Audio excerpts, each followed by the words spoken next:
Hello, my name is Dante Renee, and welcome to the 10 Room Bizarro YouTube page where I talk about films that I believe need to be talked about more.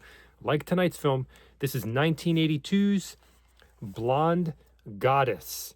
1982's Blonde Goddess. I am blocking a little bit here for YouTube. And the back poster, I need to block a little bit more. Um, it's not incredibly explicit, but just in case. Okay, Blonde Goddess from 1982. On the front here, it says Marble Comics, Marble. 4 pulse pounding adventures inside. Let's look at this epic hardcore film from the Golden Age. Now, this is noteworthy here. There are some people. I'll start off by saying there are a couple big wigs in here from the Golden Age era. Ron Jeremy, and one of my personal favorites ever since Velvet High, which is on this YouTube channel, Misty Reagan. So, but I'll tell you more as we go on here, and that'll give you some more indication of the epic quality of this film. Now, you're going to see my eyes divert because I do have notes below here. So, when's the last time you saw a hardcore triple X film that in the closing credits had model makers, matte painters, yeah, like digital people doing digital work, animation, like compositors. All right, this is 1982, so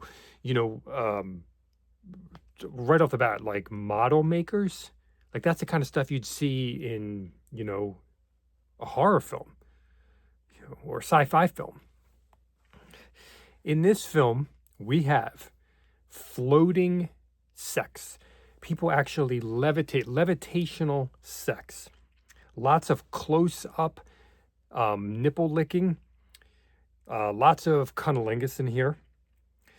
Lots of people hanging, like by holding on to something above while they are involved in the sex act. Lots of close-up, very, very close-up. So you have the nipple licking, and you have very, very close-up on the oral of the cunnilingus. So you have very, very close shots of those particular things. And the acts, this film really acts as an anthology based upon different comic books that are made up or creatively imagined for Blonde Goddess. It's not like they're necessarily satirizing anything or like an existing movie or an existing comic book or anything like that. No. But it's an anthology where each story is based upon a fictional comic book in the film. Now, this is like an anthology of the inspirations for stories and how they connect to our dreams and our fantasies. So it's an anthology based on the inspirations for stories, not just the stories themselves, but the inspirations for stories. We also have pyramids in here. Yes, pyramids. We have space travel and a powerful surrealistic handprint and an alien monster villain that is actually quite daunting and bizarre. We have black and white film noir. We have a 3-girl lesbian scene, which is pretty unbelievable. I mean, you might be accustomed to in the golden age of girl on girl, 2 girls, but 3? Epic. Amazing. An amazing scene. Like, unbelievable scene. So, I mentioned Misty Reagan with the girls, but the rest I've never really seen before, and they were all amazing. More to come on that. Very, very intense sex in here. Lots of butts. Lots of butt shots and butt scenes. The main guy of the film is quite muscular. So if you like that too, there's your bag there too.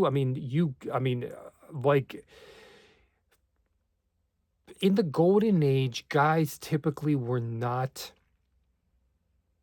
like in the shape that they're in like the modern erotica that you'd find on, on the internet. But this guy was like GQ'd out, man. I mean, like body wise, but he was playing. It was unassuming. Let's just say that. I don't want to give away anything, but it was unassuming. Censorship is a theme in here. Animation, nerds, not the candy. When your fantasies have nothing to do with your reality, is that better or worse? So if your fantasies are based upon reality, like sometimes you'll hear like a couple, like a married couple, and the girl will say, "Oh, his favorite girl in movies is this actress," but it's okay. I mean, she looks like me, right? Um, and I always found that pretty funny.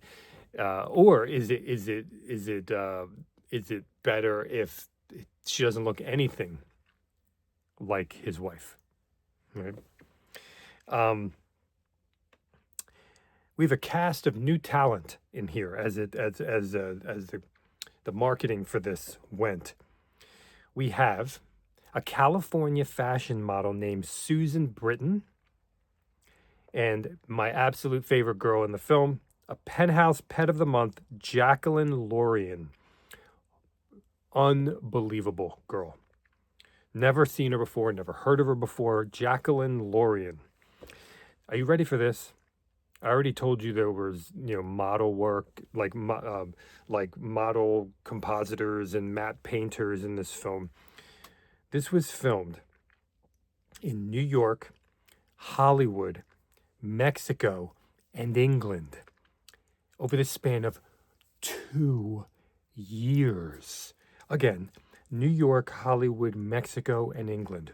What? I mean, you're used to like adult shoots like being what, like 15 days, like 10 days, maybe. Depending on the grand scope of things, like a film, could be a little bit on a grander scope, maybe close to a month. Um, Now let's talk about Misty Reagan one more time. Misty Reagan, her her body.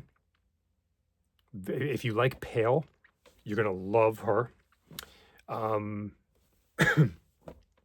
from breasts to vagina to butt. I mean, and I mean, she's on another. There's just something very unique about her body, very unique about her presence. And when you research her and you hear interviews with her, even modern interviews with her, she enjoyed the scenes she was doing. And she would oftentimes say that she was actually having an orgasm in those particular scenes. Now, Blonde Goddess.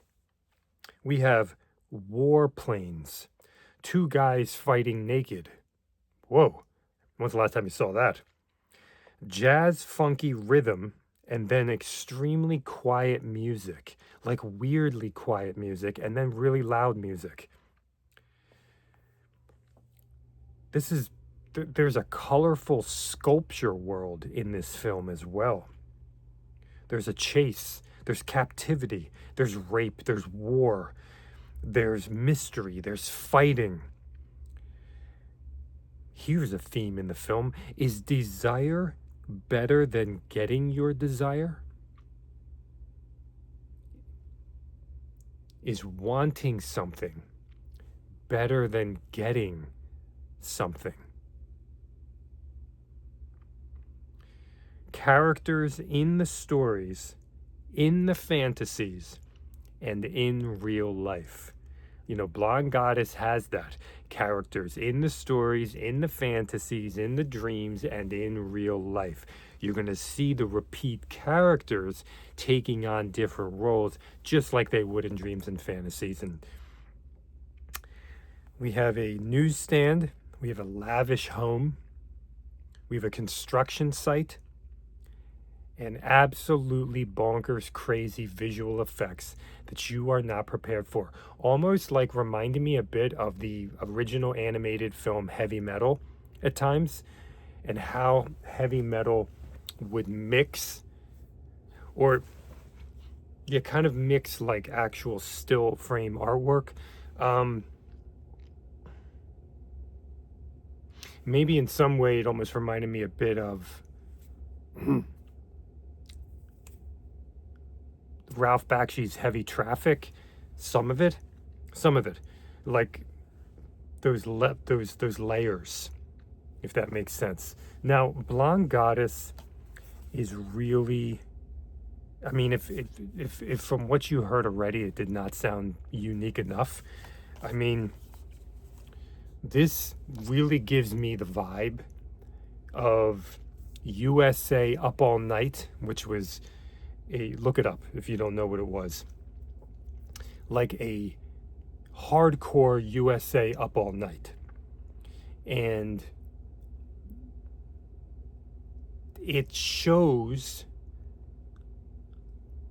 everything the anthology format can do. Like, what can the anthology format do? Well, it brings more creativity to the film style, to the film stories, okay? And you have more that you can move into when you have multiple stories. And that is something that I find very interesting and unique. It can make the film more unique when you have multiple stories or an anthology format. And I've said it before on this YouTube channel, the two genres that seem to utilize the anthology format the best, or the most, would be horror and hardcore erotic films. And Blonde Goddess is one of those. Thank you so much for watching the 10 Room Bizarro YouTube page, where I talk about films that I believe need to be talked about more, like 1982's Blonde Goddess.